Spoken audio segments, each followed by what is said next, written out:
नमस्कार, हमारी इस खास पेशकश में आपका स्वागत है। आपके साथ मैं हूं सुमित चौधरी। मनी लॉन्ड्रिंग में शेल कंपनियों के और उनके जरिए पैसे की रूटिंग पर अब मोदी सरकार की पैनी निगाह है।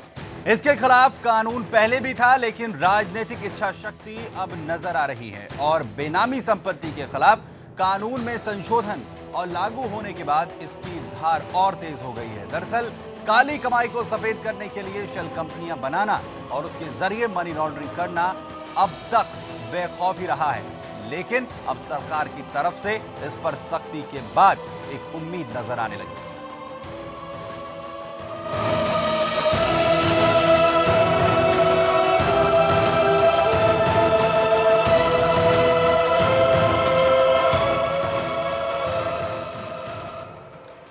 प्रधानमंत्री नरेंद्र मोदी ने 1 जुलाई को ऐसी 35,000 शेल कंपनियों का जिक्र भी किया था और इन कंपनियों के खिलाफ मुहिम चलाने के ऐलान ने मनी लॉन्ड्रिंग के उस्तादों की नींद हराम कर दी है। ऐसा ही शातिर है अवैध धन माफिया और मनी लॉन्ड्रिंग का उस्ताद हाजी मोहम्मद इकबाल और उसका सिंडिकेट। इस सिंडिकेट में कई ऐसे सफेदपोश भी शामिल हैं जो एक तरफ आपके खून पसीने की कमाई पर डाका डालने की फिराक में है, तो दूसरी तरफ काले धन को सफेद करते हैं। इकबाल की 112 फर्जी कंपनियां हैं जिनमें डायरेक्टर और उसके परिवार वाले, नौकर, गनर और कर्मचारियों के चेहरे जनता के सामने नहीं आते हैं, क्योंकि सामने सफेदपोश एक ब्रांड और आलीशान ऑफिस के साथ पेश किया जाता है।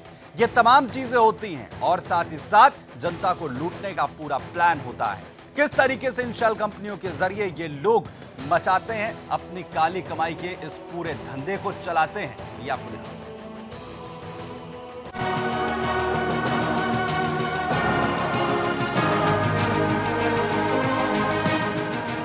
सुदर्शन न्यूज को मिले दस्तावेज ने एक राज से पर्दा उठा दिया है कि कैसे शेयर के खेल से करोड़ों इधर उधर किए जाते हैं। बीएसएस एसोसिएशन, जो है तो देहरादून के पते वाली कंपनी, जिसके पास देहरादून के राजपुर रोड पर करीब 87 करोड़ रुपए का लैंड बैंक है, लेकिन इसके बदलते मालिक की कहानी कानून को ठेंगा दिखाने और उसके शातिर इस्तेमाल की जहां गवाही देता है, वहीं राजस्व को चूना लगाने के साथ मनी लॉन्ड्रिंग का सबूत पेश करता है।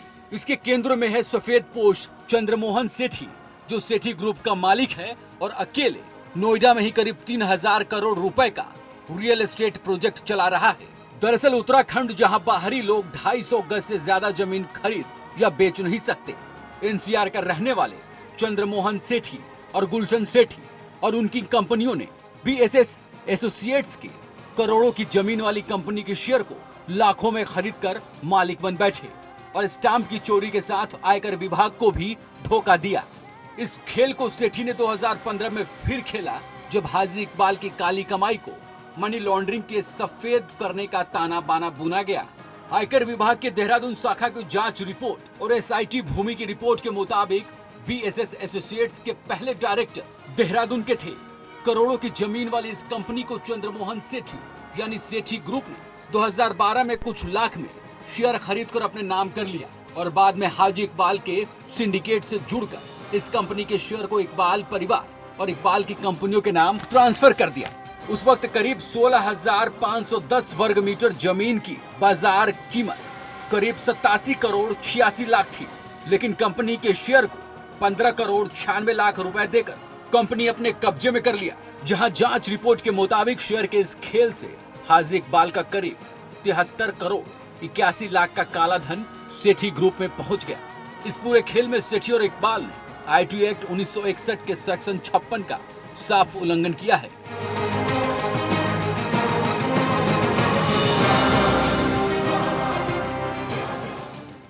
सुदर्शन न्यूज ने सफेदपोश चंद्रमोहन सेठी की कंपनी के नोएडा सेक्टर 150 में वेनिश नाम के 1,000 करोड़ के प्रोजेक्ट का जायजा भी लिया है, जहां आपके सपने उगाए जा रहे हैं।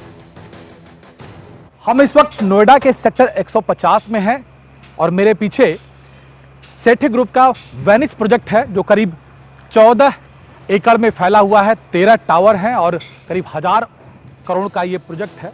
70 लाख से एक फ्लैट की शुरुआत होती है और बताया जाता है कि 2020 में इस प्रोजेक्ट को कंप्लीट कर लिया जाएगा। अब सवाल ये खड़ा होता है कि सुदर्शन न्यूज यहाँ आया क्यों और क्यों इस प्रोजेक्ट को देखना चाह रहा है और आपको बताना चाहता है इसके बारे में। तो 1 जुलाई के प्रधानमंत्री के उस बयान का हम जिक्र करना चाहेंगे और अपने कैमरामैन से कहेंगे कि वो इसको दिखाते भी रहें, इस प्रोजेक्ट के एक विजुअल आपको दिखाते रहें। प्रधानमंत्री ने 1 जुलाई को कहा था कि करीब 37,000 कंपनियां हैं जो शेल कंपनियां हैं, मनी लॉन्ड्रिंग करती हैं और देश के राजस्व को हानि करती हैं, काले धन को सफेद करती हैं, उन पर उनकी कड़ी निगाह है और चार्टर्ड अकाउंटेंट को सख्त हिदायत दी थी कि वो अब सही रास्ते पर आ जाएं और अपने कंपनियों के डायरेक्टर्स को और उनके मालिकों को हिदायत दें कि वो भी सही काम करें। लेकिन यहाँ आने का मकसद ये है कि सुदर्शन न्यूज को जो दस्तावेज मिले हैं, उस दस्तावेज के मुताबिक सेठी ग्रुप के कंपनी के मालिक सीएम सेठी एक मनी लॉन्ड्रिंग के मामले में दिखाई देते हैं और उस कंपनी का जो कंपनी केंद्र में है, उस कंपनी का नाम है BSS एसोसिएट्स। उसके दस्तावेज हमारे पास हैं और उस दस्तावेज के मुताबिक 2002 में जब इस कंपनी को खरीदा गया, ये देहरादून बेस्ड कंपनी है, लेकिन इसमें नया मोड़ तब आता है 2014 और 2015 में जब हाजी इकबाल की कंपनी इस कंपनी को टेक ओवर करती है शेयर लेकर के। ये कंपनी कोई और काम नहीं करती है, सिर्फ इसके पास लैंड बैंक है, जबकि देहरादून में कोई भी बाहर का व्यक्ति 250 गज से ज्यादा लैंड नहीं ले सकता। कंपनी बना करके सीएम सेठी और उनके साथ के लोगों ने 100 एकड़ की जमीन ले ली और उसमें स्टैंप ड्यूटी और साफ राजस्व की हानि पहुंचाई। लेकिन उसके आगे जाइए, हाजी इकबाल जब इस कंपनी में घुसता है, मैं आपको दिखाना चाहूंगा इस प्रोजेक्ट के बारे में। उसके साथ हाजी इकबाल जब इस कंपनी के शेयर लेता है तो 15 करोड़ दिखाता है ट्रांसफर हो रहा है। अभी उसकी पड़ताल हो रही है कि बैंक के कौन कौन से किस ट्रांजैक्शन क्या हुआ, लेकिन 71 करोड़ का सीधा, क्योंकि जो मार्केट वैल्यू है लैंड की वो करीब 100 करोड़ की बताई जाती है, तो 71 करोड़ सीधे पार कर दिए जाते हैं। यानी इस कंपनी में 71 करोड़ हाजी इकबाल के पैसे लगते हैं। अब सवाल उठता है कि ये काला धन जब अब 71 करोड़ लगते हैं पैसे सेठी ग्रुप में। सेठी ग्रुप जो है 1000 करोड़ का प्रोजेक्ट सिर्फ ये चलाता है, इसके अलावा मैक्स रावल प्रोजेक्ट, तमाम प्रोजेक्ट हैं उसके, दिल्ली NCR में और गाजियाबाद में कई प्रोजेक्ट हैं। तो अब सवाल यह उठता है कि मनी लॉन्ड्रिंग के पैसे से रियल एस्टेट में हजारों करोड़ बनाया जा रहा है और काले धन को सफेद किया जा रहा है। आपका धन यानी निवेशक का धन, निवेशक के सपने, निवेशक के ख्वाब का क्या होगा जब सरकार ऐसी कंपनियों पर नकेल कसेगी और ऐसे मालिकों को धर पकड़ेगी। कैमरामैन दीपक के साथ अशोक त्रिपाठी, सुदर्शन न्यूज, नोएडा। तो काले धन को सफेद करने का काम यहां पर सेठी कर रहा था और हाजी इकबाल का जो काला धन था उसे किस तरीके से सफेद करने की कोशिश की गई है, तमाम चीजें जो हैं उसमें भी सेठी की पूरी तरीके से संलिप्तता है। लेकिन इसके अलावा शेयर ट्रांसफर कर मनी लॉन्ड्रिंग का जो तरीका अपनाया गया, क्योंकि अमूमन अब तक सिक्योर्ड लोन देकर या अलग अलग तरीकों से मनी लॉन्ड्रिंग के मामले सामने आते रहे, लेकिन ये शेयर ट्रांसफर का आखिर किस तरीके से पूरा जो फ्रॉड है वो किया जाता है, मनी लॉन्ड्रिंग जो है किस तरीके से होती है, ये भी हम आपको बताएंगे। हमारे साथ हमारे इनपुट एडिटर अश्विनी त्रिपाठी हैं और साथ ही हमारे साथ प्रज्ञा भूषण हैं जो सुप्रीम कोर्ट के अधिवक्ता। प्रज्ञा जी, सबसे पहला सवाल आप ही से, क्योंकि मनी लॉन्ड्रिंग को लेकर लगातार किस तरीके से करप्शन होता है, कैसे जो है मनी लॉन्ड्रिंग की जाती है, अलग अलग तरीके हैं, चाहे वो सिक्योर्ड लोन का मामला हो या और तमाम जो तरीके अपनाए जाते हैं, लेकिन यहाँ दूसरा तरीका अपनाया गया, शेयर्स के जरिए शेयर ट्रांसफर कर, ये किस तरीके से अंजाम दिया जाता है? और अगर यहां पर इस शख्स सेठी की बात करें, इसने तमाम चीजें किस तरीके से अपनाई होंगी? देखिए, ये बहुत स्पेशल चार्टर्ड अकाउंटेंट्स जो होते हैं, इनका खास तरीका है ये किसी भी एसेट्स को ट्रांसफ़र करने का, पैसे को बचाने का, काले पैसे को खपाने का। कि होता क्या है कि अगर आप एक कंपनी को देखेंगे तो उसके शेयर की वैल्यू काफ़ी कम रहती है, 10 रुपये 20 रुपये तक होती है, कई बार तो कुछ पैसों में भी होती है शेयर्स की वैल्यू। लेकिन ज़रूरी नहीं है कि कंपनी के टोटल एसेट्स की भी वर्थ उतनी ही हो। जैसे कि अभी आपके इस रिपोर्ट में दिखाया जा रहा था कि कंपनी के पास जो एसेट है वो तो 87 करोड़ का है, लेकिन इसके सारे शेयर्स की वैल्यू मिला के हार्डली 15 करोड़ आ रही है, यानी कि 73 करोड़ रुपए जो एसेट्स हैं उससे कम वैल्यू है शेयर्स की। तो शेयर ट्रांसफ़र जैसे ही कर दिए जाते हैं, शेयर होल्डर्स कंपनी के बदल जाते हैं जब, तो उस कंपनी के सारे एसेट्स के मालिक वो नए शेयर होल्डर्स हो जाते हैं। तो एक तो जो 73 करोड़ है, यानी कि वो पीछे से कई काला पैसा दिया गया होगा फॉर श्योर, जो लैंड की वैल्यू थी। दूसरी चीज़, अगर आप 87 करोड़ की लैंड किसी और कंपनी को, एक अगर कायदे से किया जाए कि एक कंपनी दूसरी कंपनी को ट्रांसफ़र कर रही है, तो आपको 87 करोड़ पे 6% या उससे भी ज़्यादा की स्टैम्प ड्यूटी देनी पड़ेगी, जो कि रेवेन्यू डिपार्टमेंट को देनी पड़ेगी।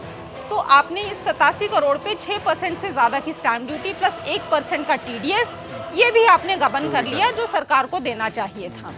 इस तरह की चीज़ें जो छोटे लेवल पे करते हैं, पार्टनरशिप फर्म्स बना के भी किया जाता है कि एक पार्टनरशिप फर्म के पास प्रॉपर्टी है और उसमें पार्टनर बदल दिए गए, फर्म का नाम वही रहा। तो एक्चुअली फर्म या कंपनी के नाम पे अगर प्रॉपर्टी है तो प्रॉपर्टी का ओनर नहीं बदला, लेकिन कंपनी या फर्म के पार्टनर्स या फिर डायरेक्टर्स और शेयर होल्डर्स चेंज हो गए। तो इस तरह से ये पूरा घपला किया जाता है। अमूमन अगर जैसा आपने कहा कि जो बड़े सीए हैं उन्हीं के पास ये कोई ख़ास तरीका अपनाया जाता है, क्योंकि शेयर्स या डिबेंचर्स का जो पूरा घालमेल है उसे बड़े सीए जो हैं वही इसे हैंडल करते हैं, क्योंकि बड़ा, अगर इस पूरे मामले को हम देखें, क्योंकि बड़ा प्रोजेक्ट, बड़ा पैसा और लोगों को ठगने का काम इसमें जो है किया जाता है। जो अमूमन तरीके अपनाए जाते हैं वो किस तरीके से होते हैं, और इसके अलावा इस पूरे मामले में जो चंद्रमोहन सेठी है, इस मामले में उसकी क्या संलिप्तता है, ये भी हम समझेंगे आपसे। एक छोटा सा ब्रेक लेते हैं, फौरन लौटते हैं।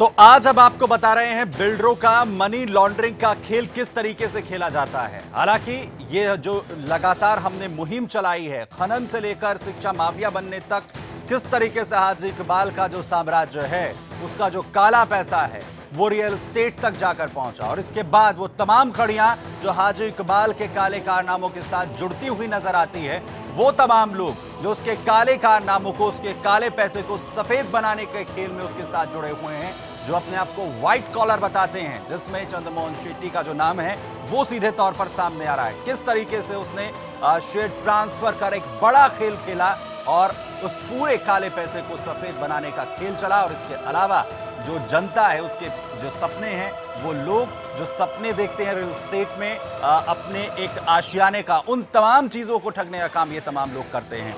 आसान चीजें हम जो हैं इसको हम थोड़ा समझना चाहेंगे। अश्विनी जी, किस तरीके से चंद्रमोहन शेट्टी जो है इस पूरे काले कारनामे को, इस पूरे घालमेल को जो है अंजाम दे रहा था? देखिए, देहरादून में एक कंपनी बनाई गई, और चूंकि देहरादून के लोगों को अधिकार है जितना लैंड खरीदना चाहें, हालांकि लैंड सीलिंग वहाँ भी है, तो एक कंपनी BSS एसोसिएट बनाई गई 2002 में, और उसमें करीब 16,510 वर्ग मीटर, ये राजपुर रोड पे है, और देहरादून में ज़मीन की कीमत आसमान छूता है।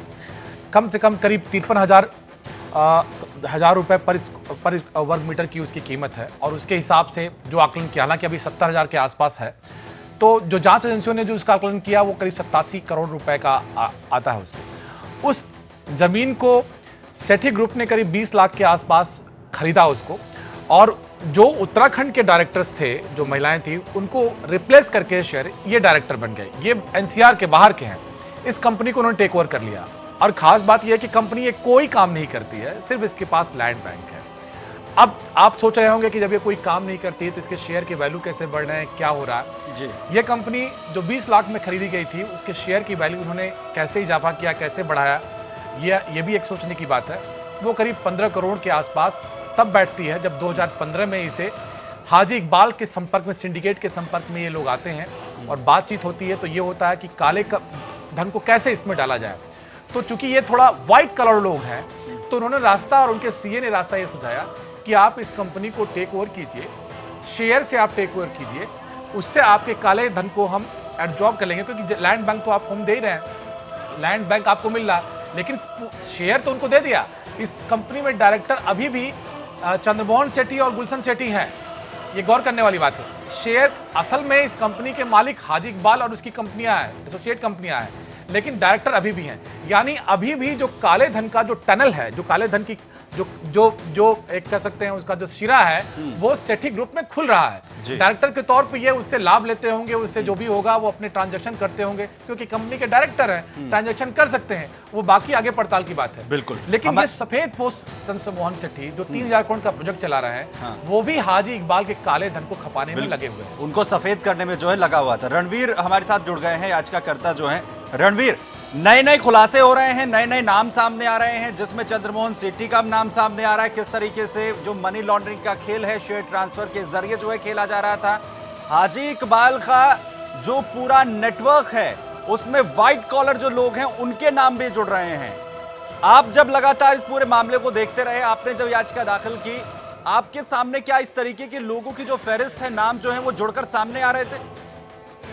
देखिए, नाम तो पर्दे के पीछे तो बहुत नाम है जिसे अगर मैं लेता हूं तो इकबाल से ही दुश्मनी बहुत महंगी पड़ती है। उन लोगों का तो पता नहीं क्या असर होगा मेरा अगर सभी के नाम लेने लगूं। लेकिन इस बात से पता लगता है कि जब सब साक्ष्य मौजूद हो चुके हैं, ईडी ने जांच कर लिया, 87 करोड़ की वो जमीन है और इतनी उसमें हेराफेरी हुई है, उसके बाद भी आज तक कोई एक्शन नहीं हुआ उस जमीन के ऊपर। जी प्रज्ञा जी, ये जो स्टैंप ड्यूटी, क्योंकि सीधे तौर पर जब कंपनी का जो एसेट है वो इतनी वैल्यू नहीं रखता है, उसके बाद शेयर्स की वैल्यू जो है बढ़ाकर दिखाई जाती है, स्टैंप ड्यूटी चोरी की जाती है, ये तमाम चीजें होती कैसे हैं? देखिए, इसमें क्या है कि कोई भी कंपनी जब लैंड लेती है तो सबसे पहले लैंड वैल्यू क्या लगा रही है वो लेते वक्त, और स्टैंप ड्यूटी क्या पे कर रही है, वहाँ से स्टार्ट करते हैं। जी। तो जनरली अगर आप रियल एस्टेट कंपनीज के बैकग्राउंड में जाएंगे तो 99% आप देखेंगे कि ये कंपनीज जो हैं एग्रीकल्चरल लैंड दिखा के पहले ये लैंड खरीदती हैं, जिसपे बिल्कुल मिनिमल है स्टैंप ड्यूटी। ये वो स्टैंप ड्यूटी पे करके लैंड खरीद ली जाती है और उसके बाद उसका कन्वर्जन जो है एग्रीकल्चरल से रेजिडेंशियल यूजर में करवाया जाता है, या फिर ये अपनी सेटिंग से और अपने जो भी प्रशासन में इनकी जान पहचान है उसके ज़रिए ये उस पूरे के पूरे लैंड को ही आर जोन में लेके आते हैं, जो सैंक्शन प्लान्स आते हैं उसके ज़रिए। उसके बाद लैंड की सडनली वैल्यू जो है बढ़ जाती है, क्योंकि अब वो लैंड एग्रीकल्चरल नहीं रह गई, रेजिडेंशियल हो गई और आर जोन में आ चुकी है। बट इन्होंने स्टैंप ड्यूटी उसकी रेजिडेंशियल वाली कभी भी ना तब पे की थी और आगे भी नहीं पे करनी पड़ेगी। दूसरी चीज़ क्या होती है कि कंपनी की वैल्यू जो है वो शेयर्स का जो ट्रेंड चल रहा है उसके हिसाब से शेयर्स की वैल्यू बढ़ती है, ना कि उसके एसेट्स के हिसाब से। तो ये सारा बहुत प्री प्लान होता है। आप किसी भी रियल एस्टेट इनके प्रोजेक्ट्स में जाके देखेंगे कि एक प्रोजेक्ट में 30 कंपनियां इन्वॉल्व हैं। उसको ज़रूरत ही क्या है 30 कंपनीज इन्वॉल्व करने की? एक कंपनी पूरा प्रोजेक्ट बना सकती है, लेकिन किया ही यही जाता है। जैसे कि अभी अश्विनी जी बता रहे थे कि जो देहरादून में बहुत छोटा पोर्शन लैंड का जो सीलिंग लिमिट है वो बहुत कम है, तो एक जना ज़्यादा लैंड ले ही नहीं सकता। तो कई बार ये क्या करते हैं 30 कंपनीज 40 कंपनीज लेके और पूरे प्रोजेक्ट की लैंड ले लेते हैं, जिसमें से एक भी शायद उस स्टेट का ना हो जहाँ पे ये सीलिंग लिमिट है। और ये सारी कंपनीज कोलैबोरेशन करके कंसोर्शियम बना के और उसके बाद प्रोजेक्ट खड़ा कर देते हैं कई हजार करोड़ों का, जो कि प्रैक्टिकली पॉसिबल ही नहीं है एक कंपनी के लिए। अश्विनी, कोई कांटेक्ट जो है हमने किया है जो चंद्रमोहन शेट्टी है, तो रिस्पांस उनकी तरफ से? बिल्कुल, हमने संपर्क करने की कोशिश की और हमने उनसे कहा भी कि आप इस पे जो दस्तावेज हमारे हैं उस पर आप अपने रुख को स्पष्ट कीजिए, क्योंकि संगीन आरोप आप पे लग रहे हैं। तो उनका जवाब ये था कि हम 1 से 2 दिनों में आपको वक्त देंगे, और ये वक्त अभी तक नहीं आया, इसीलिए हमने इस खबर को चला रहे हैं। हमने उनसे संपर्क करने की कोशिश की थी और ये हम आगे आपको ये भी दिखाएंगे कि हम उनके जो वहाँ का जो साइट ऑफिस है वहाँ भी हम गए थे और ये जानने की कोशिश किए थे कि जिस ट्रांसपेरेंसी का ये दावा करते हैं अपने वेबसाइट पे और अपने लोगों से, वो क्या इनके फाइनेंशियल ट्रांजैक्शन और जो फंड के सोर्स हैं उसकी जानकारी इनके फाइनेंशियल जो इनकी मार्केटिंग में या जीएम है उनको है क्या, या ये अपने ग्राहकों को देते हैं क्या, कि पैसे कहाँ से आ रहे हैं और क्या किस्मत में आते हैं, वो जानकारी भी हम आपको देंगे। कि क्या कहा वो आपको हम कल बताएंगे। लेकिन इसमें देखिए, आपको पहला इन्होंने ये खेल किया कि ये तो जो लैंड सीलिंग था वहाँ इन्होंने उसको चालाकी से जो कंपनी बना कर किया। दूसरा, स्टैंप ड्यूटी, जैसा उन्होंने बताया, स्टैंप ड्यूटी की चोरी की। और एक वायलेशन जो इसमें जो एक्ट है आईटी एक्ट 1961-56 का, प्रज्ञा जी इसमें ये बताइए कि ये जो वायलेशन है जो सेक्शन 56 का आईटी एक्ट 61 का वो क्या किस तरह की बात कहता है, किस तरह का वो दायरा, क्या प्रावधान है, इनकम किस तरह की इनकम टैक्स का, आईटी एक्ट का? देखिए, बेसिकली इनकम टैक्स एक्ट में तो आपकी इविजन ऑफ इनकम ही दिखाई जाएगी। तो क्या होता है कि जहाँ पे आप, जैसे आपके ही, अगर हम इसी पर्टिकुलर प्रोजेक्ट की बात करें जहाँ जिसकी हम अभी रिपोर्ट दिखा रहे थे, तो क्या है कि 87 करोड़ का अगर ये वाइट में खरीदते कोई भी प्रॉपर्टी, तो इनको 87 करोड़ पे 1% का TDS भी पे करना पड़ता। 87 करोड़ की इनकम कहाँ से आई वो शो करना पड़ता। उस इनकम पे इन्होंने टैक्स दिया कि नहीं दिया वो भी शो करना पड़ता। लेकिन यहाँ पे इन्होंने सिर्फ 15 करोड़ में वो कंपनी खरीदी, तो इन्हें 15 करोड़ का सिर्फ जो टैक्स दिया है या नहीं दिया है, वाइट की इनकम है कि नहीं है, वो शो करना है।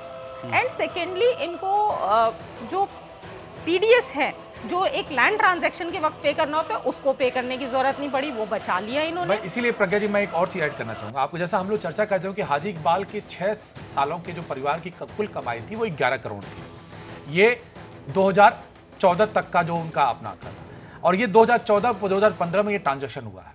यानी 6 सालों में 11 करोड़ की कमाने वाले परिवार कहां से 15 करोड़ लाता। जो 15 करोड़ व्हाइट दिखा रहे हैं वो भी सवाल खड़ा होता है। आश्चर्य की बात तो यही है कि कहां से आता है? बार-बार इसे हम कह रहे हैं कि यानी कि डिस्प्रोपोर्शनेट एसेट, इतनी सारी कंपनियां हम दिखाते जा रहे हैं, वो कहां से पैसे आते हैं? और ये लोग जो बड़े-बड़े जो नामचीन और जो सफेद पोस्ट लोग हैं, आखिर क्यों हाजी इकबाल से मिलते हैं? ये भी एक सवाल है। और इसमें खेल, यही सबसे बड़ी हैरानी की बात होता है कि 1 मिनट में 10 लाख की इनकम वाला इंसान भी स्क्रूटनी में आ जाता है इनकम टैक्स की। बिल्कुल। आप अगर एक सिंपल सा सैलरीड इंसान होता है उसको स्क्रूटनी में ले आया जाता है। यहाँ हजारों करोड़ों के घपले हो रहे हैं, लेकिन ये एक बार भी स्क्रूटनी में नहीं आ रहे। इनके ऊपर कोई, और इनके सीए देखिए, इनके सीए इनको कैसे कन्विंस कर लेते हैं, और कितने आसानी से कन्विंस हो जाते हैं कि शेयर का ट्रांसफर कीजिए, आपको कुछ नहीं होगा।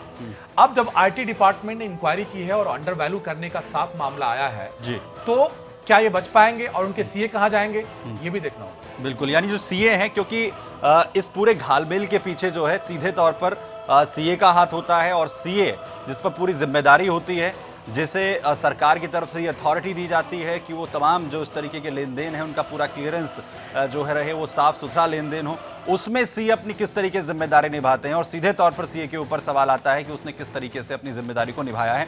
बहुत शुक्रिया आप दोनों का हमारे साथ जुड़ने के लिए। रणवीर, आपका बहुत बहुत शुक्रिया। लेकिन जिस तरीके से इस काले चोर ने, हाजी इकबाल ने, अपनी काली कमाई को सफेद करने का जो रास्ता चुना है, जिसमें चंद्रमोहन शेट्टी जैसे लोग भी उसके साथ शुमार हैं, उन तमाम लोगों का खुलासा हम लगातार इसी तरीके से करेंगे। और साथ ही साथ हम यहां चंद्रमोहन शेट्टी के उन तमाम काले कारनामों को भी आपको बताएंगे जिसके जरिए उसने हाजी इकबाल की काली कमाई को सफेद करने में उसकी मदद की। आज के लिए इतना ही। बने रहें सुदर्शन न्यूज के साथ। जय हिंद।